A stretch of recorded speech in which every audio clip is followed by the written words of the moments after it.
Dalam Bapa dan Putra dan Roh Kudus. Amin.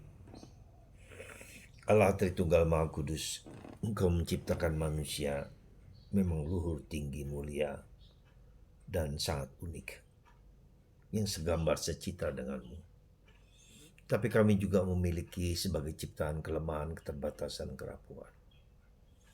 Bantu kami untuk menyadari titik-titik kelemahan ini sehingga kami mampu menghayati kemanusiaan kami dengan sempurna. Terpujilah namamu kini dan sepanjang masa. Amin. Para saudara, dalam penciptaan manusia ada dua sisi yang harus kita pertimbangkan dengan baik. Sisi pertama adalah sisi keluhuran, sisi keindahan, sisi yang membuat ciptaan itu mengambil bagian dalam kealahan, dalam batas-batas tertentu. Sebab tidak mungkin ciptaan itu hampir sama dengan yang menciptakan, tak mungkin. Kalau manusia dalam bagian pertama dari tradisi uh, kitab suci yang mengatakan bahwa manusia diciptakan dari ketiadaan menjadi ada, dari tidak ada menjadi ada. Seperti Tuhan menciptakan manusia dari nothing to something. Ya. Itu yang pertama. Sisi kedua adalah dari segala yang tidak ada menjadi ada. Sekarang sisi kedua adalah Tuhan menciptakan manusia dari apa yang ada, dari tanah liat. Dan Tuhan memberikan hembusan nafas yang kita sebut dengan ruah, roh Allah. Ya. Dihembuskan ke dalam tanah yang dibentuk oleh Allah itu menjadi manusia. Dan jadilah makhluk hidup, jadilah manusia. Tentu ini tidak saling bertentangan, ya.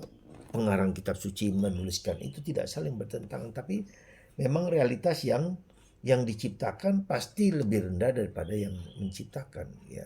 Seperti kita menciptakan benda-benda tertentu, yang diciptakan tidak pernah sama dengan apa yang dalam diri yang menciptakan itu. Suatu logika yang berpikir yang normal dan wajar. Demikian juga dengan manusia. Ketika Tuhan menciptakan manusia dari tanah, maka dia memiliki kerapuhan apa? Memiliki kerapuhan sebagai benda yang dibuat dari tanah yang mudah pecah, mudah hancur, uh, mudah hancur dan mudah lemah gitu kan. Dan itulah juga sisi manusia. Nah, dua sisi ini harus kita sadari dengan sungguh-sungguh, ya.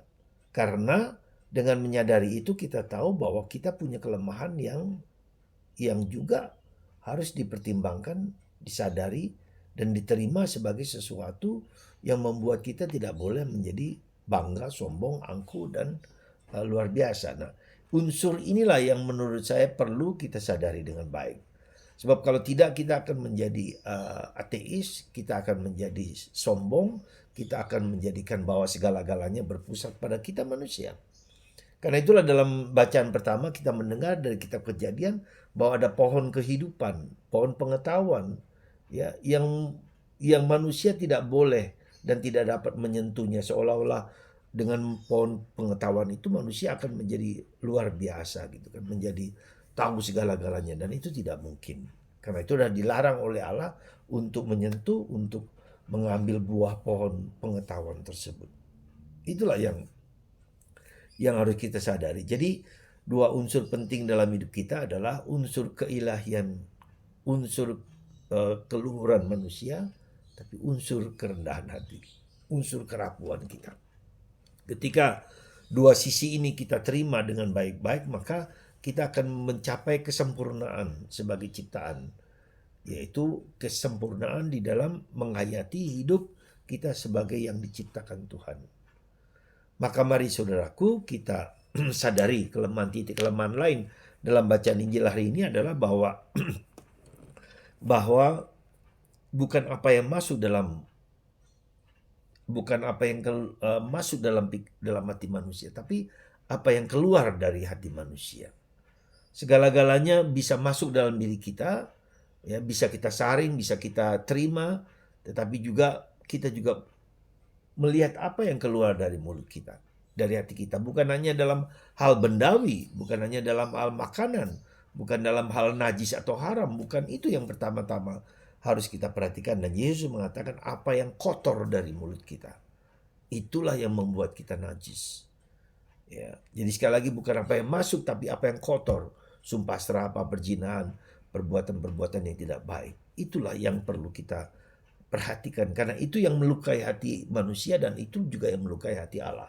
Maka kita perlu discernment, kita perlu memperhatikan diri kita perlu juga memperhatikan kata-kata kita, mulut kita, pikiran kita. Ya, jadi bukan hanya mulut yang dikatakan, pikiran negatif pun, pikiran jorok pun, hati dalam panca indera kita itu juga merupakan suatu yang titik kelemahan kita supaya kita perhatikan. Sekali lagi semoga kita mohon supaya Roh Kudus membuka mata pikiran dan seluruh panca indera kita untuk selalu bersikap positif terhadap segala sesuatu. Meskipun mungkin kita mendapat tantangan, godaan, dan ancaman sekalipun.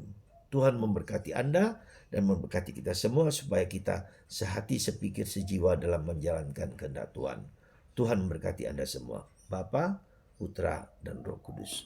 Amin.